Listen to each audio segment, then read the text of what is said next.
Bismillahirrahmanirrahim. Assalamualaikum warahmatullahi wabarakatuh. Saya Alif Fatahillah ingin menyampaikan pemikiran filsafat Thomas Hobbes. Ya, di sini saya akan sedikit menyampaikan beberapa biografi dan pemikiran Thomas Hobbes. Thomas Hobbes lahir di Malmesbury, Inggris tahun 1988. Ia sempat mengecap pendidikan di Oxford University, tetapi kesempatan itu tidak memberikan banyak manfaat. Ia sempat mempelajari pemikiran Aristoteles yang di kemudian hari dikritiknya. Pada masa itu, Inggris sedang mengalami pada keadaan perang saudara. Terjadi ketakutan, kekhawatiran demikian merajalela. Ketidakstabilan politik itu tentu telah mengilhami Hobbes untuk menulis dengan menarasikan bagaimana pendiriannya terhadap penaklukan Inggris atas Irlandia Utara dan Skotlandia untuk menjadi bagian Inggris Raya atau bisa disebut Great Britain. Ia sebagai tokoh sosok filsuf yang tumbuh di bawah prahara politik masa itu. Politik yang penuh anarkis di abad ke-17, adanya perang dan konfrontasi baik karena agama maupun perang sipil yang sedang berkecamuk di Inggris. Ia hidup dalam suasana malapetaka. Perang saudara antara kubu Charles I dan kubu parlemen yang akhirnya dimenangkan kubu parlemen Charles I akhirnya dihukum gantung, lalu berdirilah republik yang dipimpin oleh Oliver Cromwell. Pada usia 22 tahun, ia melelang buana ke berbagai negara, antara lain Prancis dan Italia. Di sana Hobbes berkenalan dengan René Descartes, dengan alam pikirannya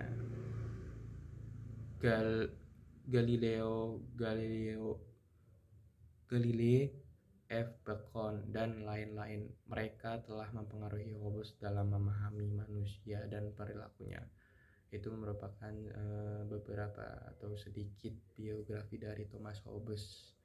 Berikutnya saya akan melanjutkan ke pemikiran Thomas Hobbes, kontrak sosial. Di sini Hobbes adalah seorang lulusan Oxford. Filsafat Hobbes berusaha mewujudkan suatu sistem yang lengkap mengenai penjelasan tentang yang ada secara mekanis. Ia adalah seorang materialis yang pertama pada awal filsafat modern. Dikatakan juga bahwa ia adalah seorang materialis di bidang ajaran yang ada atau bisa disebut ontologi. Oleh karenanya, ketika kita mencoba menguraikan tentang teori sosial dan masyarakat dari Hobbes, sebaiknya kita sedikit mempelajari dasar-dasar spekulasi ontologi dari Hobbes. Dengan menembus wilayah kajian ontologinya, diharapkan kelak akan mudah mengungkapkan konsep kunci tentang teori sosial dan masyarakat.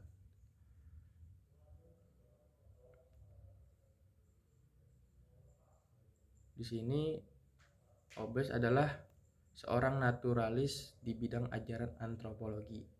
Hanya saja tampaknya kurang optimis dalam hal bidang etis. Manusia tidak lebih daripada satu bagian alam bendawi yang mengelilinginya. Oleh karena itu, segala sesuatu yang terjadi padanya dapat dijelaskan dengan cara yang sama, yaitu dengan menjelaskan kejadian alamiah secara mekanis. Manusia hidup selama darahnya beredar dan jantungnya bekerja. Hal ini disebabkan adanya pengaruh mekanis dari hawa atmosfer bumi. Hidup manusia adalah gerak mekanik dari anggota tubuhnya. Dari apa yang Hobbes jelaskan tentang gerak di atas, nampaknya ia akan jauh lebih dinamis ketika menjelaskan tentang masyarakat. Namun nyatanya tidak. Hobbes justru berbalik menjadi seorang absolutis ketika membahas bidang sosial kemasyarakatan dan kenegaraan, karena pandangan deterministiknya yang lebih menonjol dalam membahas masyarakat.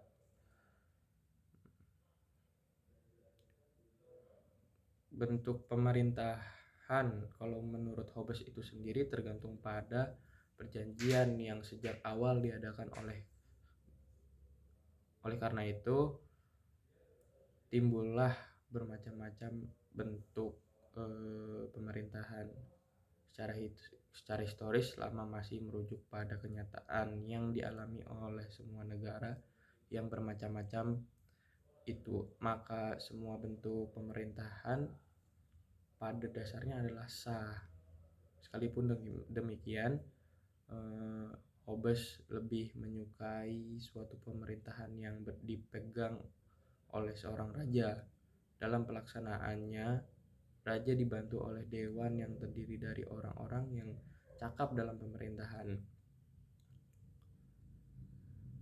Menurut Hobbes, negara mempunyai kekuasaan yang tidak terbatas, termasuk juga terhadap gereja. Di dalam gereja, rakyat diharuskan berbakti kepada Allah.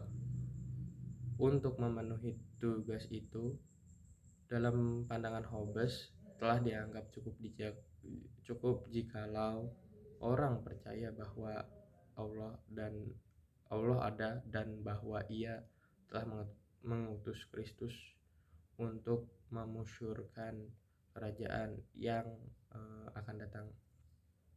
Dua peristiwa revolusi terjadi hampir bersamaan, yaitu tergoncangnya kelas feodal agraris di Prancis dan timbulnya berbagai sistem produksi baru di Inggris.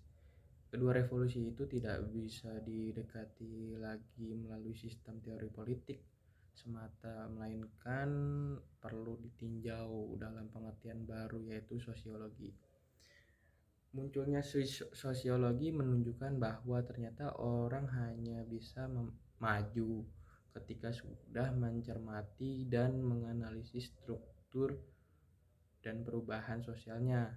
Hal ini terus terjadi sampai akhir abad ke-18 atau awal ke abad ke-19, yakni dengan memfokuskannya pada suatu analisis struktur. Dari sasaran filsafat adalah fakta-fakta yang diamati untuk mencari sebab-sebabnya.